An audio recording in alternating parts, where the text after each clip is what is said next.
Around the association live on this Friday right here on the early line. Last night, the fourth to last day of the NBA regular season. Now only 3 remain. Friday, Saturday, regular season finale, Sunday. Every team around the association, now just 2 games remaining in this NBA regular season. So DRS, let's dive through a short 5-game slate on a Thursday night to recap where we stand. 4 of the 5, at least one team that was in the NBA postseason, and 1 game that didn't really matter. But 4 of the 5, dramatic implications for seed lines and playoff positioning. We start in Sacramento. Huge game for both the Kings and the Pelicans. New Orleans trying to hold on and solidify its grasp on the 6th and final spot already in the playoffs, not having to deal with a play-in tournament. Could Sacramento rally as a slight home favorite?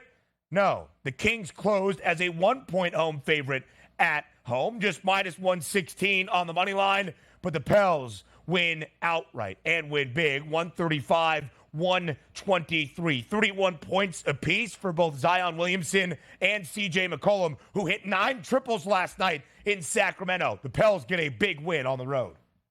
They did. And also, we're taking a look at the total in this game, Ben. It sort of caught me a little bit off guard because we're known to see Sacramento play tempo and not play a ton of defense. And let alone we see the final score 135-123. Now, I don't know if the producers in the back or you do know, Ben. Like, are we getting Brandon Ingram back soon here, I believe, for the Pelicans? Is that a possibility? Because the reason I bring that up is if we're going to get games like Zion Williamson, 13 of 21 from the field, 31 points. CJ McCollum, 11 of 18 from the field, which included, as you said, 9 of 12 from three-point range and 31 points. Murphy gets 27. And then we just had, Joe Frizo and our ER producer say he's coming back this weekend.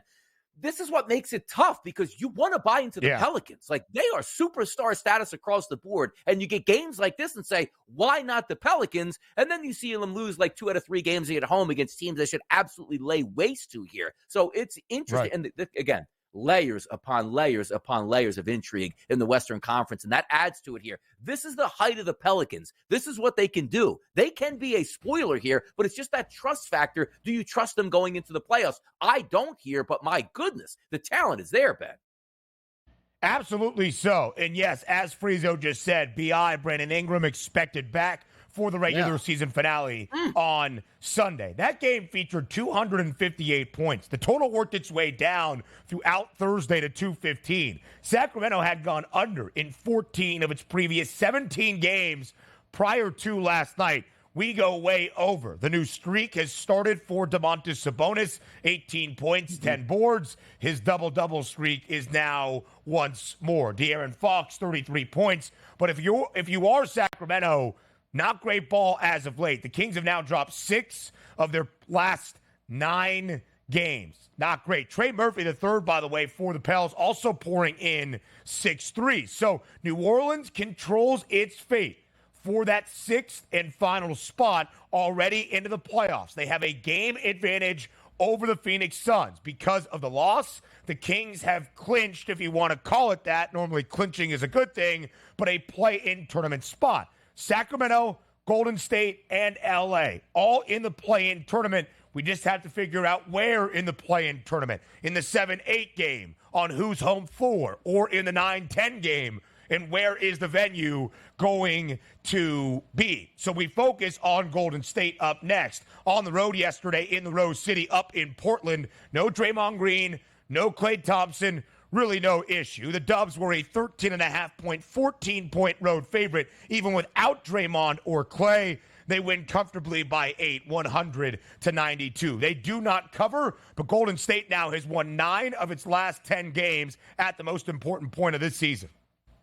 You're right, and that's a championship pedigree. That's a team that knows how to lock in when the games really mean something, like, oh, no, we could get knocked out of the playoffs altogether. Let's play our best basketball. That's what we're finding out here from the Golden State Warriors. And yesterday, I thought they would come out a little bit stronger in the first half. They didn't. I didn't think they would cover the 14 for the full game, and they didn't do that either. But they got the victory. No style points needed, because as we take a look at that play-in round that we're looking at coming up, let's just say it is as listed right now, Ben, in the Western Conference. The Phoenix Suns in the 7th seed, Kings in the 8, Warriors in the 9, and the Lakers in the 10. We take a look at teams like the Sacramento Kings and say, yeah, that's great. They're not in the 9 or the 10. But think about what's going to happen with them.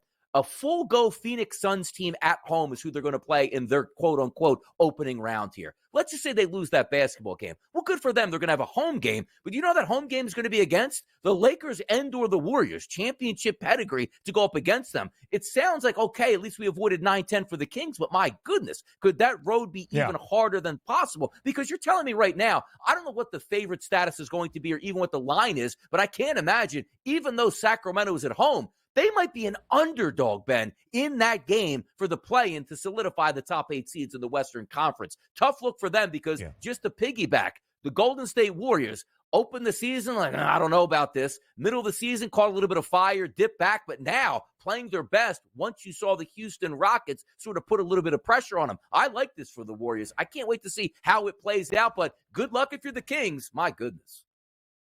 So when you look at the odds right now to make the playoffs, of course, that is winning in the play-in tournament. Golden State to make the playoffs, plus 124. The Lakers, plus 210, because currently it's the 9-10 game. You need 2 wins in the play-in tournament. The Phoenix Suns, minus 1,500. The Kings, plus 106. So 3 of the 4 teams currently Eastern Conference play-in tourney, plus prices to make the overall playoffs, goes to show you a little bit up in the air, still to figure out who's playing who and where exactly those games will be held midway through next week. Golden State finishes against New Orleans and Utah.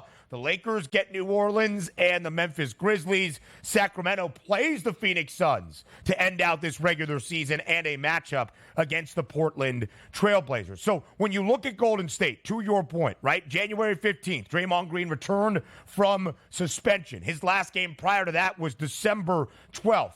With Draymond back in the fold, call it more of an implication down this stretch run, but 27-14. They were 3 games below 500 before Draymond returned. NBA caliber, championship winning basketball. We'll see if Golden State can be a playoff team. DRS, if you had to peg the 2 right now, out of the 7 through 10, the teams in the play-in tournament, Phoenix, Sacramento, Golden State, LA, who do you think those 2 teams would be into the overall playoffs?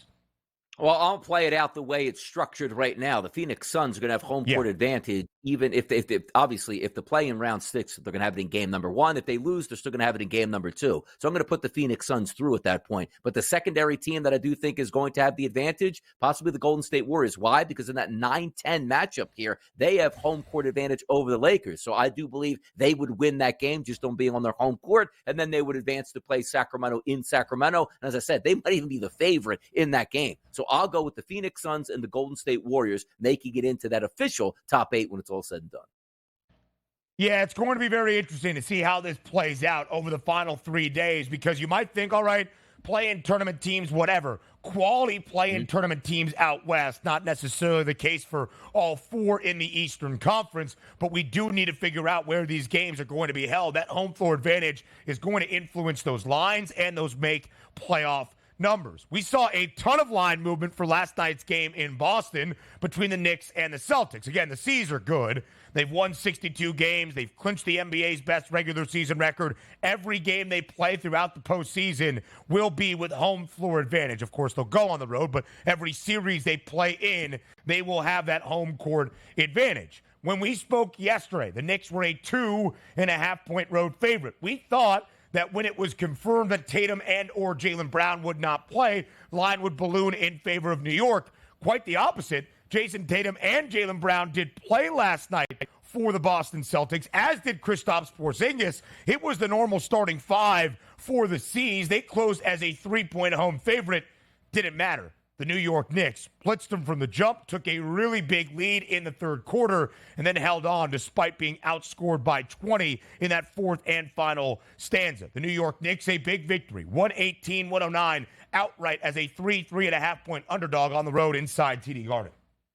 It was pretty wild, right? When you see the fluctuation of the line, because it got as high as a -3 points here for the New York Knicks yesterday in the afternoon at the FanDuel Sportsbook. Or should I say right around noontime? And then you see that complete shift over because we were getting an actual starting lineup out of the Celtics and not just, okay, 5 guys go out there, let's see what happens. But also, if you take a look at that final score, Ben, 118 to 109, that doesn't even tell the tale of the story here because you did get a good performance. Should I say a solid starting lineup and guys playing starter minutes for the Boston Celtics. And if you would have told me, like, okay, Tatum's going to be in, Brown's going to be in, that fourth quarter, what was just the score of that quarter alone? Oh, 38 to 18, the Celtics. I would have said the Celtics would have won this game by 25 plus points, and maybe the Knicks took the night off here. But the fact that the Knicks were smoking the Celtics on their home court heading into the fourth quarter, boy, the Knicks are such an interesting team right now. And Brunson has been absolutely fantastic, punching that ticket every single night, it seems like, for 30 plus points, and no surprise yesterday going for 39. It's a shame the Knicks aren't going to be full gas once the playoff starts, but they look like a team here that you just can't say, okay, well, we have our starting 5 like the Celtics will easily beat this Knicks team. They're really showing up in spades, man. The heart that this team has showed throughout the season, being down so many starters with a skeleton lineup, it feels like on a night-to-night basis, to wind up with 48 wins so far in the season, that's a great job by Tibbs.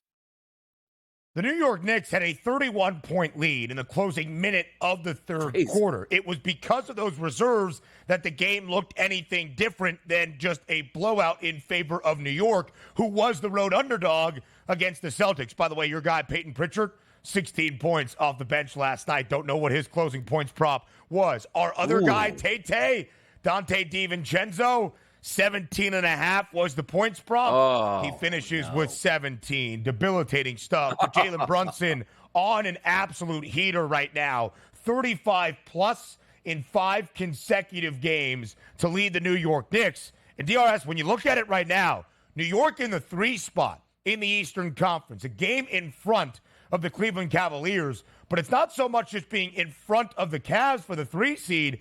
It's the fact that New York could very likely catch the Milwaukee Bucks, who will not have Giannis in their final 2 games of this regular season. The Bucks play the Thunder tonight. Oklahoma City has all the motivation to still try to stay in the race for that number 1 overall seed. The New York Knicks could end up as the 2 seed when all is said and done by Sunday night. I love it, man. And for a regular season that's usually rendered meaningless for the past decade in the NBA, this might be the best regular season finish that we've ever seen. Because still, you're going to have Sunday. It's going to be like the last day of the NFL season where, again, you only have 17 games where so many things are up for grabs and seeding purposes here. It's going to be a wild finish, but also keep in mind, if you're looking to make some money and you can see ahead with all these playoff pictures here, Sunday's going to have a lot of chances where one team doesn't need anything and is resting. One team has to move up in seeding. You're going to get some wild swings and lines that you haven't seen for a long time. So hold on to your hats this weekend. We're going to handicap that a little bit later in the show, but it's a great finish for the NBA, no doubt.